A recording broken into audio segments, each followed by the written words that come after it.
Hello and welcome to episode 16 of Better Brain, Better You. I'm your host, Dr. Ben Webb.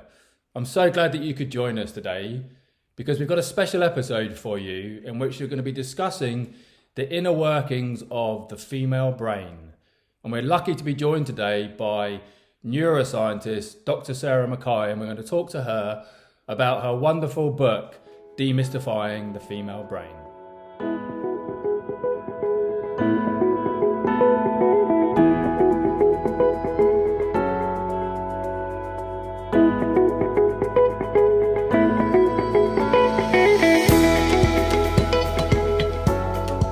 Thanks so much for joining us, Sarah. Welcome to the podcast. It's great to have you with us. Thank you for the invite. Nice to reconnect after all these years. Yeah. So full disclosure, I should have said that actually. So Sarah and I actually studied neuroscience together many moons ago in Oxford. So just full disclosure on that one.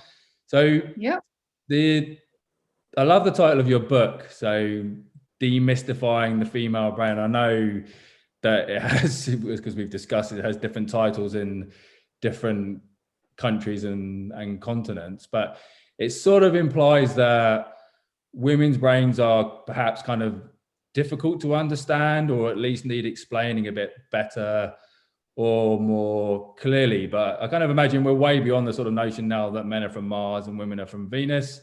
And as you know, and we both have, I've held, I've been lucky enough to hold a number of brains in my hand in my previous existence as a neuroscientist and inspect them on a kind of in brain imaging studies.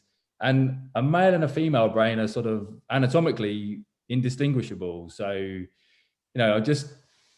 is it that it's the sort of female biology that sort of provides the foundation for a fundamentally different female brain? Or is it that historically science just hasn't devoted the time or resources to properly understanding the female brain? Well, thank you for all those comments and questions. I will just point out that the title is of the books in different countries. In Australia here, it's called the Women's Brain Book, because apparently Australians like what it says on the can is what's in the can. And in the UK, perhaps you like a little bit more mystery. Demystifying the female brains, you just like kind of draw people in. Clearly, you're more sophisticated and nuanced than the Aussies. I don't know about that. As the authors don't necessarily get to name their book baby. You write it and you nurture it, and then you talk about it for years, but you don't always get to give it the title and the cover that you wanted. I wanted to call it In Her Head, but the publishers thought maybe that would sound too much like a psychological thriller, like at the time, and it came out 2018. The girl in the train, or the girl on the brain, I don't know. I wanted to call it In Her Head. Anyway, so I am not claiming that the female brain is a great mystery. However, I will pull you up on your other comment, this idea that you think we're beyond thinking that men are from Mars, women are from Venus. Like, I think it's 2020 now. People are getting a little more woke, or at least certain portions of the population would never dare suggest that. But certainly when I was writing the book, the general idea out there that I got from talking to lots of people about it was people still assume that the differences are large, significant, fundamental, and are driving every difference that we see between males and females. Okay. As scientists, we've been trained out of that way of thinking. Yeah. And as you've said, if you hold a brain in your hand, you look at it on an MRI scan, you can't say, well, that's a male and that's a female. And if we had 100 people in a room, we couldn't scan their brains or, open up their skulls and look inside and see a pink brain in the women and a blue brain in the men and split them in half based on brain anatomy. And again, if we were to start being a bit more like a scientist and asking more sophisticated, nuanced, detailed questions, are there differences in terms of, specifics around brain structure and anatomy, how the brain functions, looking at aspects of physiology, then starting to look at differences in, say, cognitive skills or emotional variation or habits or any other kind of human behavior, can we always, again, divide the room into men on one side and women on the other? And very, very, very rarely can we ever do that. Certainly most aspects of neurobiology, it's almost impossible. Instead, what we see is, when we look at populations of people, quite a lot of variation. And occasionally we might see subtle differences between a group of males and a group of females, but there's more often overlap between those groups. And so what I hope I've done, at least in like the first chapter of this book, is try and encourage people to ask a question like a scientist would, which is more sophisticated and nuanced. What is the specific aspect of males versus females we're interested in looking at and asking about? Let's go away and test that. Is there a difference? How different is that difference? Often it's not. And then the next question we could kind of consider is, well, if there is a difference, what was the origin of that? Is it purely genetic? Is it to do with biology, due to female biology versus male biology? Is it due to the fact that, you know, babies are born into a gendered world? Some parts of the world have those ridiculous gender reveal parties, which I'm not a fan of, and the biological sex reveal parties anyway, but children are raised in reasonably gendered worlds depending on where you are. And so every experience that a child has and an adult has shapes, you know, every aspect of human behavior, including our cognition. And in turn could, you know, experiences can shape and sculpt the actual structure of the brain. So I guess, you know, the differences are never as much as most people would like there to be. There are some differences there. Untangling in humans the origin of those little differences that exist is also reasonably complicated. I suppose I was quite mystified myself when I went into writing the book, because I was really interested in just looking at different aspects of the sort of the female lifespan that, you know, are due to our female biology. So I was really interested in how does the brain change during puberty? You know, what happens? You know, are there differences in teenage brains based on, you know, girls' puberty sort of starting slightly earlier, or do guys catch up? What happens during pregnancy? What happens during menopause? And some of the key differences we understand about things like anxiety and depression and Alzheimer's disease. Lots of women globally take the pill. Lots of people take HRT. Men don't do that. So has that shaped and sculpted any aspects of female brain biology, or has it had no impact at all? These are the kinds of questions I was interested in when I started the book. Yeah, I mean, one thing I really loved about the book was the timeline across the lifespan. And you know, it's fundamentally a book about explaining, you know, the inner workings of the brain, and, you know, obviously more specifically the female brain. And another aspect that you sort of, you know, obviously, so there's a kind of biological events in a female's life that are kind of, you know, undoubtedly are different to a male's life. No doubt, complex interaction between the kind of biology, environment, society, you know, and you know, it's very hard to unpick those things. But you did focus on, you know, the sort of biological events, if you like, in a female's life, you know, to structure the book almost. And one thing that I particularly, you know, obviously a lot of some of the stuff I knew, but one thing I particularly enjoyed was the sort of myth busting that you did, you know. So for example, you know, one of those common ones that's out there is this sort of notion of baby brain, you know, for a female, right, during pregnancy. So wonder if you could unpack that a bit for us.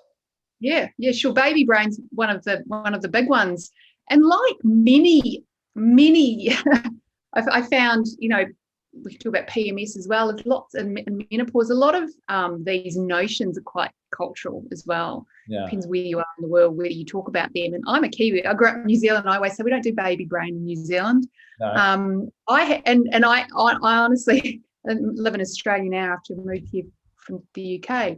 But I had never heard about baby brain. Hand on heart, through my first pregnancy, moved from academia into science communications at that point and was fine. And it was only sort of once I was sort of sitting around in mothers groups with a little baby in my arms, people were talking about this idea of baby brain. And I'm like, come on, girls, pull yourselves together. That doesn't happen. There are so many aspects of female biology that have not been studied within science. Yeah. Sometimes, and there's lots of reasons for that. But interestingly, the concept of what we might call baby brain, either during pregnancy or in those first few years of raising babies, when women feel maybe forgetful or fuzzy or, kind of dopey or whatever words you want to use for it, it's actually been reasonably well studied, which is good. I guess it's pretty easy to get a cohort of pregnant women to come into the lab and run various cognitive tests on them. You've got 9 months to do that. Now, the bulk of the studies, if you were to do a meta-analysis and pull them all together, don't really find any cognitive differences between a group of women who are pregnant and a group of women who are not pregnant, or if you were to study, say, a woman before pregnancy, during pregnancy, and after pregnancy. Typically, there are no cognitive differences. There has been one study that came out here in Australia after I wrote the book, which did find some cognitive differences in the last trimester of pregnancy, but typically in women who are struggling to sleep. Yeah. So here we've got and anyone who's had children will know those first couple of years or first few months of a baby's life pretty tough to get a good night's sleep. Yeah. I was talking about this on ABC radio here in Australia, and we're talking about how this idea of baby brain is kind of mythical. And one of the presenters is a gay man who had just adopted 2 children, and he said, well, I can tell you that it's not a hormonal thing. It's definitely lack of sleep that makes it tough. Right. So, we often almost find the closest hook to hang our hat on, and then tend to blame that. And once we sort of start looking for a reason to perhaps feel forgetful or tired or foggy, we go, oh, well, it's baby brain, or if you're over 60, it's Alzheimer's disease. My boys can't remember where their shoes are from day to day, and they're not pregnant, they don't have Alzheimer's, they just can't remember where their shoes are. My husband's always losing his keys. There's nothing wrong with them. We just tend to kind of hone in on this particular aspect of point in our lives and then blame that. I think what's really interesting is if we look to the animal kingdom, because animals are far more straightforward. And as I always say, they don't read books on what to expect when they're expecting. They haven't been sitting around in mothers' groups discussing this phenomenon of baby brain. Yeah. And if we look to the animal kingdom and we look at pregnant mammals, or we look at mothers, they actually improve their cognition, various aspects of cognition, really? Whether that be finding their way through a maze or remembering where the food was hidden, improve. And there's lots of kind of evolutionary, reasons for that. Primarily, it's probably a really good idea for a mother with a litter of young to be able to, quickly remember where to go and gather the food and keep her young safe. Yeah. Now, when I was writing the book, when we were looking at this enhanced cognition in the animal kingdom, women seem to resist the idea that maybe they're actually getting smarter when they're having babies, because they're so busy talking to each other about baby brain. Except in New Zealand, we don't do that. We at that point, the animal studies were showing that they enhanced cognition and indeed kind of biological resilience to aging lasted for the lifespan of a rat or whatever animal had been studied, researched in the lab. We didn't know whether that was the case in humans, and some work has come out recently seeming to support the same happening in adult humans, and studies have been done of women in their 70s and 80s, comparing women who have had children versus women who have not had any children. Yeah. And that age, it appears that motherhood does confer a bit of biological resilience to aging in humans as well. Now, whether that's that enormous dose of pregnancy hormones that we get, including estrogen, which is a cognitive enhancer, ladies. Yeah. Hormones can be a good thing for your brain. Whether it's that enormous dose of estrogen we get during a pregnancy that confers that biological resilience, or whether it's the act of mothering, or parenting, which is reasonably cognitively and emotionally demanding. Is that an age dependent training for many years? Is that an age dependent phenomenon? Is that something that depends on the age at which you actually have children, or? I don't know whether they went into that level of kind of detail in this particular study. So they did brain imaging, and they were looking at various measures of brain aging, like cortical thickness or volume, etc. Yeah. And so there were biological markers of resilience to aging in the women's brains that had babies, the mother's brains versus the non-mother's brains. I don't know whether they looked to see whether you'd had a baby in your 20s versus your 40s. Okay. There is this really, and there are some other kind of interesting links between, and it's hard to know what's the cause and effect between mother or having given birth to children and raised them in longevity, and that women who live well into their 90s or reach age 100 typically have children later in life. Okay. It's a bit of a tendency for that cohort of women to have had babies in their 40s, whether or not having the babies in their 40s means they live longer, or whether they were just sort of slower ages and that they retained that fertility into their 40s, that other women, saw the decline. So maybe people who live to age 100 sort of age slower. Yeah. So they're able to have babies in their 40s. It's hard. We haven't unpacked upsides to brain health for women's brains than these kind of little stories that we sit around telling ourselves. Yeah. And it infuriates me, because at the same time we want, maternity leave packages, and we want, women to be able to get back to work and contribute to society. But at the same time we keep saying, but we've got baby brain. But the data doesn't support that outcome. It's not that's not a male, it's not a cultural bias. It's not one of those typical sort of male biases that's projected. I think it's women chatting to each other. I don't know whether men, what's interesting is even women who believe that they are more forgetful or foggy or fuzzy, and it's almost undoubtedly lack of sleep, who go into the research lab, will do some cognitive testing on you. Look, here's the results. The results are no different than they were last year when you weren't pregnant. Women will still go, but I still feel foggy. I don't think it's the men coming in and telling the women that that's how they're thinking or feeling. I think it's the messaging that women are giving themselves. I will say that lack of sleep is terrible, whether you're male or female. Yeah. I do, having had a couple of pregnancies myself, and particularly the first pregnancy, there is this idea that you're kind of you're always distracted. You're carrying another whole human around in your belly, and it's pretty exciting or pretty daunting, and a whole lot of emotions going on. And so your attention's quite divided. You're constantly flicking between the baby and yourself and what's going around in the world, and it's a really challenging time. And there are some theories around that it's that you're more distracted because your mind's kind of half on the baby, rather than it being the fact that you're pregnant has made you dopey. Yeah. Which seems to be this myth that persists. Not, hey, you're pregnant, estrogen's a cognitive enhancer. You never know, you might be smarter now than you would. Yeah.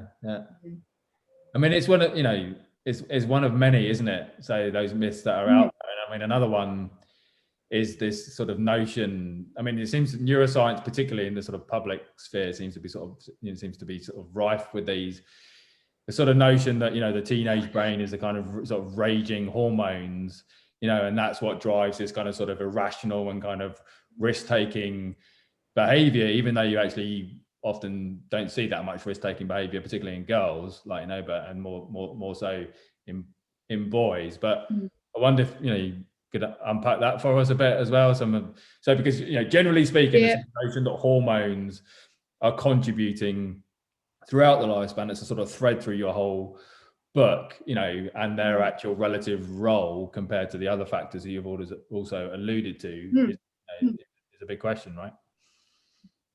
Yeah, and I really went into this book thinking it was going to be a book about hormones and how they influence and shape various points in the lifespan, and they're not always the sole provider. They're not always the loudest voice in the crowd. And looking from, through that sort of time of puberty and adolescence is a really, really interesting time, because it's really, you've got childhood, and that's, then, the ovaries or the testes kind of turn on, and we start getting this kind of brain gonad conversation, which, makes people, be able to reproduce, and all of the various behaviors, and that are driven by that. I think one of what I wanted to do in the book was kind of look, quite sequentially at points in the lifespan and see what the influences were. And one of the more interesting studies I was looking at was around the onset of puberty, the age of onset of puberty, the role hormones play in terms of what we call the storm and stress of adolescence. And this is an Australian longitudinal study of childhood that's been following cohorts of children right through their lifespan. And it was looking at the age of onset of puberty and the development of some type of mental health disorders, say anxiety, depression in young people. And it looked at a little girl perhaps who would be entering puberty younger than her friends, early but normal, say maybe she started developing at around age 9. And a little girl that develops before her friendship group is far more vulnerable to developing anxiety or depression versus a girl who develops the same age as her cohort, or perhaps slightly after. Whereas what happens to a little boy who enters puberty earlier than his friends? What happens when boys enter puberty? They get really tall, hairy, muscly, and they kind of rise in social stature within their friendship group. So in a way, they're slightly protected. The little boy who enters puberty slightly before his friends is protected against the developing mental health issues, versus that little guy, and we all had one in our class, who doesn't start developing until he's about 16. So he's like the little guy in his friendship group. So you've got children here entering puberty at different points. They're all experiencing pubertal hormones for the very first time, but their experience in the development of what we might say the emotional hormone issues depends on the social context. It depends on me thinking about who am I changing and becoming a woman or a man, and the context of my friendship group. So hormones were sort of triggering the biological changes, but a child's experience was far more dependent on the social context in which they were in. And I think it's an incredibly important message for people to understand. And in a way, really good news, because there's more we can do about managing a child's sort of, as much as you can manage a child's social structures or a young teenager's social context, then you can't necessarily do anything about the age at which they enter puberty, really. But we can nurture and support those social structures around them and keep an eye on what's happening. So that was kind of a big surprise to me. And then, depending on whatever age you're at, and girls on average enter puberty earlier than boys maybe a year or two after the girls. If you looked at a group of people, the boys eventually catch up. But what happens when you go, and you see this in every mammal, when you kind of enter puberty and then you kind of enter the adolescence of your life, you don't want anything to do with mum and dad and your kind of family of origin anymore. It's all about those social experiences. And like you say, and you probably know this, we just usually hear very dismissive or derisive or negative languaging and conversations around teenage brains. They're offline, or they're halfway to adulthood. And it's a sensitive period, or what we might have said in the old language, a critical period of brain development, in which the brains are incredibly plastic and open to experience, and need experiences in which to kind of guide development. They need the right types of social experiences in which to guide the development of social cognition, to develop, emotional regulation skills. There's a lot of skill development, critical periods of sensitive, of skill development that we see happening in these brain regions. And so they're kind of really vulnerable times, but times of incredible opportunity for young people to kind of learn and grow. They're not, we would never say a toddler learning language can't speak properly yet, or they're halfway to learning language. We see it as a time of nurturing and growth and encouragement and interaction. and the poor teenagers get just dismissed. Yeah.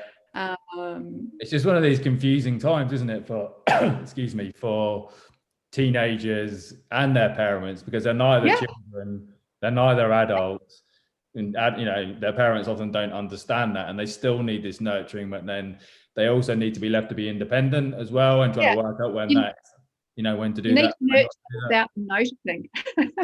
What's that? Sorry?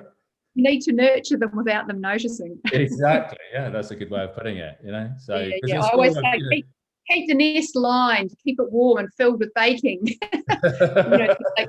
They come home when they need it. They know that home is a safe, nurturing, warm place for them to land. Yeah. That's what I say. So keep it as a soft place for them to land. But then you've got to provide that freedom that they, within a bit of a framework, but they need. Absolutely, they need those social interactions and experiences. Their brains need it. They need it. Yeah. And parents find that hard to let go. They want to divorce us, and we don't want to be divorced. They're trying to pursue their independence, and their brains aren't quite ready for it yet, but they're almost ready, and they have. Yeah. And I guess they're not going to become more ready unless they get out and have the experiences. Exactly. You just hope that you've given them the skills and the framework to seek out the right types of experiences in a way that's not going to leave them with lifelong damage. But I remember my teenage years vividly. They were a pretty cool time. Yeah. So one of the intriguing aspects of the book is the kind of focus on women and PMS and their reaction to that. There's obviously huge numbers of kind of myths and opinions about that phenomenon. So that was a really intriguing part of the book. Yeah, and for me, I've talked about the puberty studies.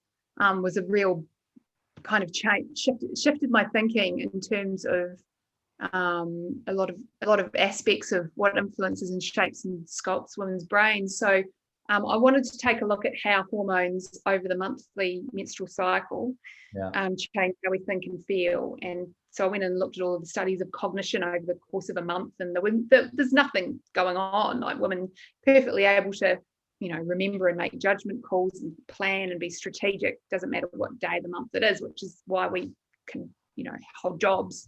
I could do a PhD, your wife does what she does. We're perfectly capable. But I thought, well, emotions are a bit different because people are always sort of blaming, the hysterical emotional woman. It's a bit of a trope.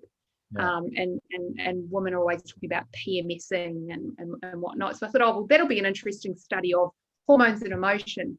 And the first big surprise to me was when I went to look to find the statistics of, I thought, how many, I thought this will be an easy find. How many women suffer from PMS? What's the percentage? And there was a meta-analysis that pulled together data from different countries around the world, looking at who puts their hand up to say, I suffer emotional issues and I have PMS. And it depended what country you lived in. So in France and Switzerland, about 10% of women put their hand up. Jump over the border to Spain, about 30 to 40%. Some countries in the Middle East, there varied a lot in the Middle East. In Iran, it was 90%. In Asia, some countries in Asia, we're looking at around 50%. Okay. So you range from 10% to 90%, hardly anyone to almost everyone, but it depended what country in the world you live in. And I thought, well, hormones don't vary that much between nation states. So what's going on? And there's a women's health psychiatrist in New Zealand called Sarah McKay who was really interested in this as well. And obviously she says a certain subsector of women coming to see a psychiatrist with emotional issues, and she's like, they're always blaming their hormones. She said, I don't think that that's quite right. So she designed a study called the Mood and Daily Life Study, and she's kind of a couple of different variations of this where women, there was like a phone app popped up every day, and they had to record their physical health, their emotional state, and they were given an emotional valence scale that, unlike many studies that are done, had the same number of positive as negative as neutral emotions to choose from. Because a lot might give you 12 negative emotions and 2 positive, so you're already skewing the data. Every emotion is a negative one, apparently. So she was very careful with that. So they had to record physical health, emotional status, stress level, social connectedness, how socially supported they felt, and also day of the month of their menstrual cycle. The women were not told. It was a study on PMS, mood and daily life.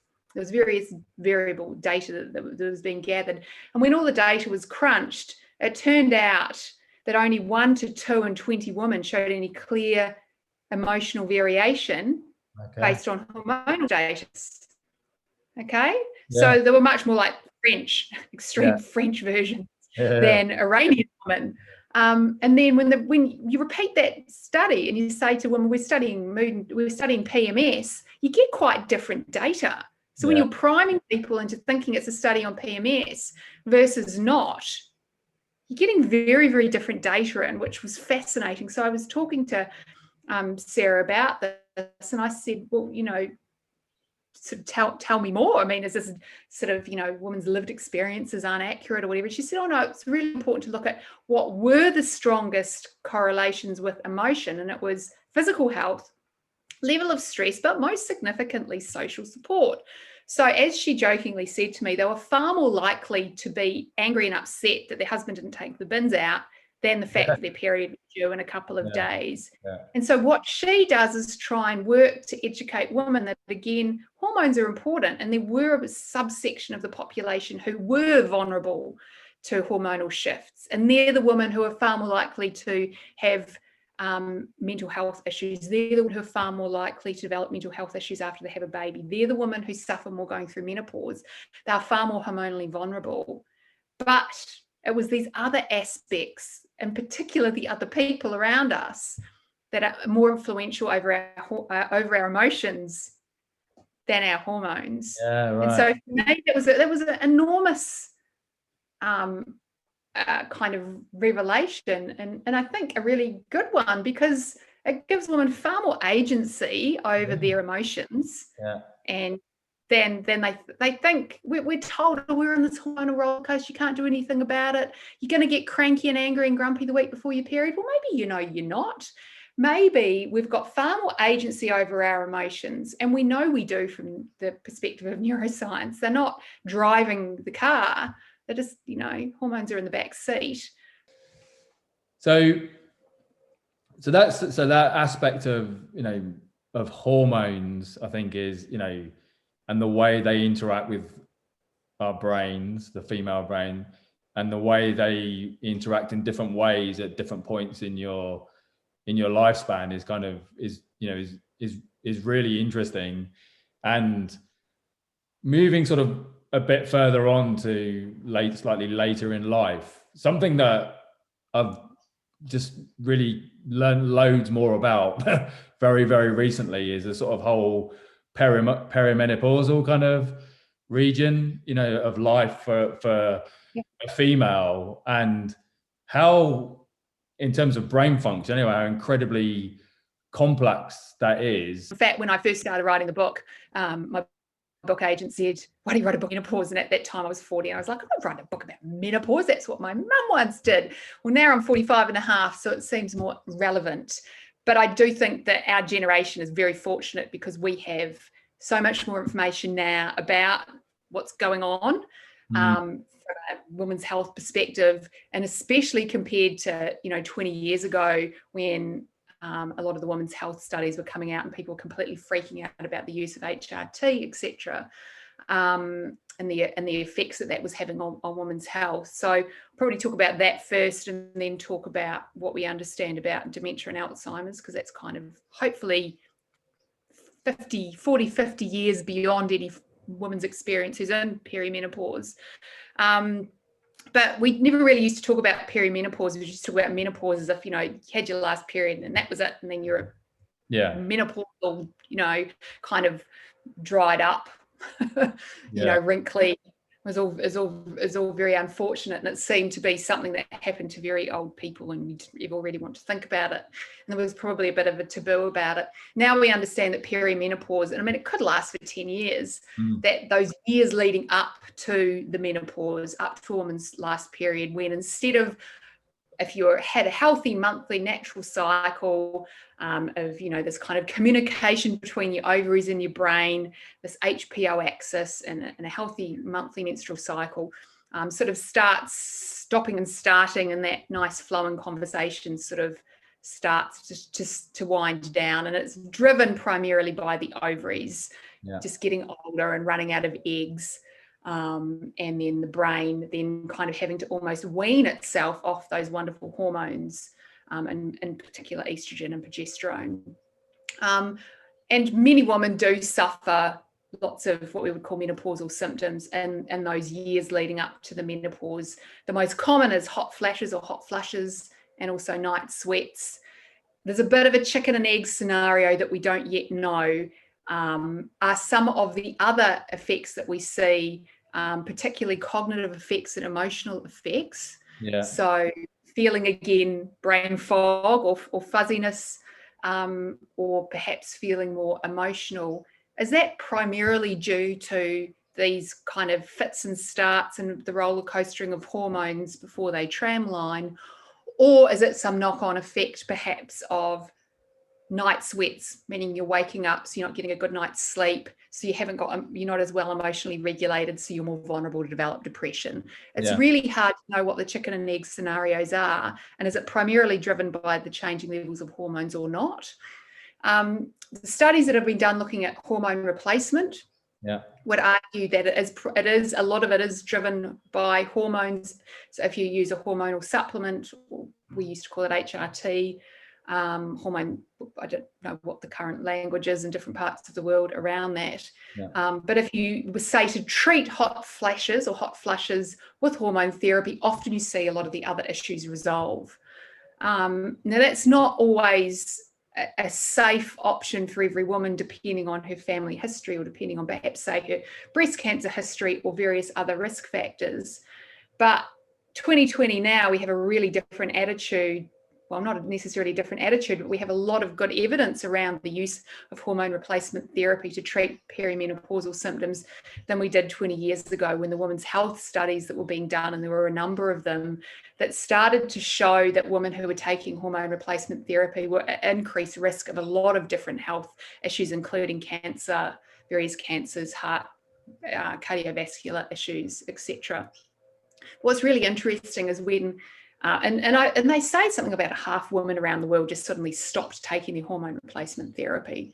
And everyone just totally freaked out, and just stopped taking almost overnight. Within the space of a couple of months, the rates dropped dramatically around the world. I was working in a breast cancer charity at the time, and I remember when the studies came out, and there's this kind of like war room, you know, of them trying to manage the messaging around that. And since then, they've been able to unpack the data. And what's fascinating is, if you look at these studies, the key indicator determining whether a woman was going to start seeing increased rates of cancer, or, you know, heart disease, or strokes, etc., was the age in which she started hormone replacement therapy. Some women were enrolled in these trials in their 60s, 70s, and 80s, and they were started on hormone replacement therapy, some of them 20 years after they'd gone through menopause. So they'd almost kind of weaned off estrogen, weaned off the hormones. It was reintroduced back into them. And they were the women who went on to develop the various health issues. Women who were started on hormone replacement therapy in their 40s, or around the age of 50, when they started seeing menopausal symptoms, or within a couple of years after that, their bodies almost hadn't weaned off the estrogen. So if you replaced it, you didn't see that same increased rate of all of these various different diseases. We do see a very, very subtle increase. I'd have to look my data up, of an increased risk of breast cancer in women who use HRT, but it's something that goes from something like 3 in 1,000 women who don't take HRT to 4 in 1,000 women who do take HRT. So the increase risk for breast cancer was 1 in 1,000 women, which is actually far less than if you drink a glass of wine a day. Right. Okay. But, you know, you've got to kind of understand the numbers to weigh up the risks and the benefits there. And this has kind of been, in a way, you know, neuroscientists have gone in, or various scientists have gone in and done this research in the animals of the lab. If we get a menopausal rat and we reintroduce hormones back into their system, it's detrimental to their health. But if you get a rat going through menopause or prior to menopause and introduce the hormones, you don't see the negative health consequences. Now, unfortunately, we can't really make too many firm conclusions yet about what's happening in terms of Alzheimer's disease prevention or dementia prevention, because there's not a large enough cohort of women who started taking HRT at the right age, when the window of opportunity is there, who've got old enough yet. We've got women in their 70s and 80s who were started 20 years too late. And we're not necessarily seeing a huge increased risk, but we need the women who were kind of started young enough to get old enough to be able to make a firm conclusion. But the data sort of seems to be showing that it's protective. We think that by and large, and I talked this about it during pregnancy, estrogen is kind of like a cognitive enhancer. You know, having babies and raising them is kind of appears to be kind of protective, and most likely the hormone replacement therapies will be seen as protective as well, or at least neutral. Certainly not, they're not causing Alzheimer's, so women don't need to be scared about that. You know, it doesn't seem to be having a detrimental effect. So women my age, in their mid-40s, and now I hope the messages are getting out, certainly they are in Australia, that it can be safe and it can be useful and it can be helpful, but you've got to really find the right type of women's health doctor to work with and to understand your particular circumstances. Yeah, I mean, a lot. And is it the case as well that, I mean, I think it's estradiol, is it one of the forms of estrogen in which, is one of the potentially kind of protective going forward, but which you can derive that naturally, can you not, from many foods anyway, right? So. Yeah, you can. But women, it kind of depends. I mean, and I think that there's a lot of discussion about whether you can derive it from soy products. Yeah. And there's always been these discussions about women in Asia don't appear to have the same, they don't have the same menopausal symptoms that women in the West do. Is that a social cultural discussion? And it is probably partly that. But like how, I said we didn't do baby brain in New Zealand when I was growing up. It was never talked about, so it wasn't a thing. Yeah. We often, that's always as much of a voice in the crowd as the discussions that women are having within, mothers talking to daughters, talking to sisters, talking to aunts, in terms of recognizing the symptomology. Yeah. That's as much of a part of it as well. But there are certain foods that women can take. I'm not sure whether the evidence is as good or as strong as it is for, and I'm not, people, this makes me sound like I'm sponsored by Big Pharma saying this, but certainly I don't think women need, and we've been taking the pill for 50 years as well. We don't need to be scared if that's the option that you want to take and it works for you. You're not damaging your health. I remember speaking to one women's health physician doing this, and he said, I have women who have given up work because their menopausal symptoms are so bad. He's treated women for cancer who haven't given up work because they're far more likely to seek out medical options. We don't need to be suffering through. It doesn't make you more of a feminist if you suffer through your menopausal symptoms than if you decide to take hormone replacement therapy. There's so many options. It's just about providing the education for women to be able to make a choice that's right for them without the fear that was based on the information that we had 20 years ago. Another, interesting sort of thing that you allude to as well in the book, I just wanted to pick up on what you said there, more broadly for kind of studying the female brain, studying kind of female neuroscience, if you like, whether there actually should be sort of, a dedicated kind of research kind of mechanism, research kind of pathway for actually studying female brains and female neuroscience or women's brain health. Lisa Mosconi's kind of work in which she sort of talks about this notion because of thalidomide, and this Yeah. idea that, you know, that women's brain health research got set back decades because women weren't participating in clinical trials. And that's really interesting. And there's lots of women have been excluded from a lot of clinical trials, and in some cases there's really good reasons for that. And we've seen that sort of live stream in 2020. Science has been live streamed to the rest of the population in 2020 more than any other year, and they're not including, for example, pregnant women in trials of the vaccines this year. Rightly so, because we don't know the effects. We need kind of young, fit, healthy people. Yeah. And so pregnant women have been excluded for good reason. It's not because pregnant women, there's not a kind of some kind of pernicious patriarchal reason that we're not including pregnant women in these trials. It's because we don't know what the outcomes are going to be, and we don't want to harm the unborn children. Yeah. So there's often been lots of reasons why women haven't been included in trials over the years. And sometimes it's just become a bit of a tradition. We'll just look at some young, healthy, white, well-educated males when we're first trialing particular drug or whatnot, or they're the ones that are brave enough to sign up, so they've self-selected in, because young guys are probably going to take a bit more of a risk than younger women. Sometimes women have been excluded because we do have monthly cycles of hormones, which may alter some of the data coming in, and I don't necessarily think that that's a wrong reason to exclude women. I think sometimes it's incredibly valid, but what we need in there is the transparency about why that's being done, and, you know, taking that into account. And sometimes what we see is then just traditionally over time, you know, there's been less data gathered about women than men. And sometimes we say, well, it doesn't matter, women are just like little men, their bodies are just a little bit smaller, but there are some other complexities. So I'm kind of, I guess, slightly more relaxed than some people, because I think often the intention was good initially. It's like the vaccine trials this year.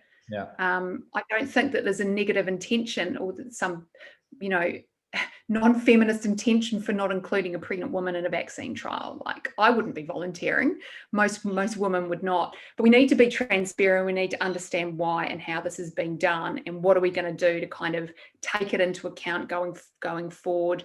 And I know now a lot of the journals, for example, will only accept papers, and I think the NIH in the US now requires that, depending on what you're studying, biological sex be included as a variable. Yeah. Of course, that if you are having to then double the numbers of an experimental population makes it a whole lot more expensive.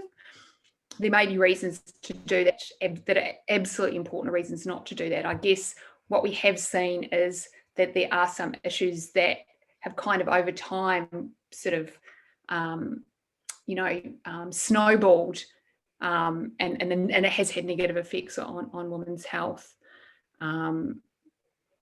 But, you know, so long as we realise that and we understand that, we can take that into account. There's a lot of really good longitudinal population-based studies that have been done over many years, gathering a lot of data. You know, there's a lot of data there. We just need to kind of go back and carefully unpack that. Yeah, I suppose it was that sort of, it's just going off topic a bit here, but that sort of notion that if you'd gone for decades in which women weren't participating in clinical trials, and, you know, drugs were being kind of built on the strength of essentially male brains and male bodies, you know, you're fundamentally missing something. Yeah. Particularly now with the as you say, there's more similarities and differences probably between males and females, but there are some major differences as well that would be very important to capture, right, in that research. Oh, absolutely. And I think that I guess because there's a lot of discussion around this these days, and I think that's really important. And it's important to realise there are lots of different reasons why women have been excluded, and not all of them had an evil intent behind it. Sometimes it was being done for a really, really good reason. But I think everyone's kind of waking up to that now. And there was so often I go through the book and there'd be these enormous gaps where I thought there would be a lot of research, and then other times there were, as I say, when I was looking at pregnancy brain, there was an enormous amount of research being done. And when we start looking at, the very far end of the lifespan, we're looking at the extremely, extremely old, 9 out of 10 people aged over 100 are women. So they're making up the kind of the bulk of the data that we're gathering then. So, women are kind of do make a comeback eventually. Yeah. There's that, I mean, you sort of touched on this a little bit, and I know this from your book as well, and from Lisa Mosconi's work and others as well. There's no doubt at all women live longer, right, than men. That's sort of indisputable. The kind of median age is considerably older, isn't it, at the point of death, and the extent to which that contributes to sort of higher incidence of dementia. Yeah. Well, women are living longer, so there's a larger older population, which may then be making up the bulk of, if you've got over the age of 90, and off the top of my head, I couldn't tell you the numbers of people that will be diagnosed with Alzheimer's, but there's a much larger population of women alive at that point who've got old enough brains that they're eventually developing these diseases of aging. So one of the interesting findings is when you look at the end of the lifespan is that women are living longer than men on average. The gender gap's starting to close. Men are catching up. But women are not necessarily those extra, say, 5-8 years that they may have of life are not necessarily healthy in those years. Mm-hmm. So health span and lifespan aren't necessarily matching up, and you really want your health span and your lifespan to be pretty much on par. Yeah. And what we see is that men are kind of, live to whatever ripe old age they live to, and then they usually die quite quickly. So they have their health span and their lifespan are more on par than women's health span and lifespan. So men tend to die more quickly. Women have more of a longer decline in those extra years, which doesn't necessarily mean those years are very good quality years for the women that are living. But what we are seeing is that the gender gap is starting to close. And I think it's important to realise when we're talking about people who are in their 80s and 90s, we've got to think about what years were they born in and what were their lives like? Yeah. How women and men lived back in the 30s and 40s and 50s was very, very different to how people live now. Yeah. We're looking at populations. So we're looking at populations of people who are very, very old in the 70s versus very, very old now. Their lives then were very, very different to what they are now. So we're sort of starting to see some of that burden of a misspent youth, or however healthy your life was, what kind of work you did, how many children you raised, how well educated you were. Yeah. The gender gap is, kind of varies depending on each sort of, generation that kind of comes through. And my parents' generation, the boomers, still had very different lives. My parents both left school at 15, but they both left school at the same very young age. Seems very, very young now. Yeah. But they had quite different lives. Whereas 15-year-olds now, are probably going to stay in education. People who are in their 90s, the men were probably far more well educated than the women. Yeah. And that's an incredibly important contributor, and they probably were far more likely to be in employment and engaged in their minds and brains, whereas women were housewives back in the 50s, and these people are now in their 90s. Yeah. Maybe that's all, there's lots of sort of bricks in the wall contributing to these gender differences that we see in old age. So it'll be interesting to see, as each generation kind of reaches extremely old age, how those gender differences change. Yeah. And for me, that was a really big shift. And I suppose to kind of wrap up, every sort of point in the lifespan from infancy all the way through, I spoke to so many researchers, and I would always say to them, well, what can we do? What's the best sort of neurobiological message or support that we can give to people, in infancy, childhood, teenagers, women going through pregnancy, new mothers, going through menopause, super old age, people in aged care. And every single researcher or expert would come back and say the same thing. It's about connecting with other people.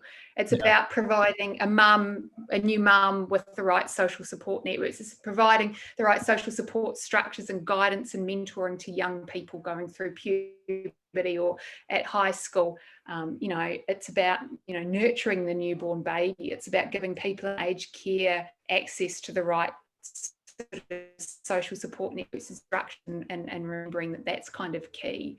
So it didn't matter at what point in the lifespan it was, and we tend to hone in when we're talking about women's health and female brains to hormones, when actually it's people. Yeah, it's the biggest social connection. Social is the biggest predictor, isn't it, of mental well-being throughout the lifespan. Well, it's the biggest predictor of health, really. A social prescription is the most powerful prescription that you can give someone. Obviously, it's not the only thing that matters, but it's a really powerful predictor of health. And again, in 2020, I think everyone's seen that play out enormously. Because really, obviously lots of people have lost their jobs and loved ones, and the virus has impacted people in many ways. But really, we've just been asked to stay home and not see other people. And for a lot of us, that's been the only change, and people struggled enormously with that. So I think that's the greatest opportunity, really, in terms of brain health, whether you're male or female, is to realise that importance of other people. Yeah, and as you say, one of those things you actually have some agency over, and something you can do. Not now, but under normal circumstances, you can do something about, right? So it's fascinating stuff. So thank you so much, Sarah. It's been really, really interesting. If people want to find your book, where's the best place to go and find it? Or if they want to come and find you, find out more about your book? Well, if they want to find my book, I don't know if it's still on the bookshelves in the UK. I know it's Demystifying the Female Brain in the UK and Ireland.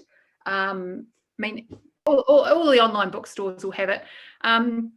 Don't Google me on your Kindle, though, because there's someone who writes rather explicit adult fiction with the same name as me. Well, maybe put it into your Kindle and have a good old laugh. My friends have found it hugely entertaining. And so I haven't written. People say, what's the difference between the two books? Absolutely nothing, just different covers. Thank you so much, Sarah, for a really interesting conversation about the mysteries of the female brain. And thank you to you for tuning in today. I hope you enjoyed this special episode on the female brain, and I will see you next time.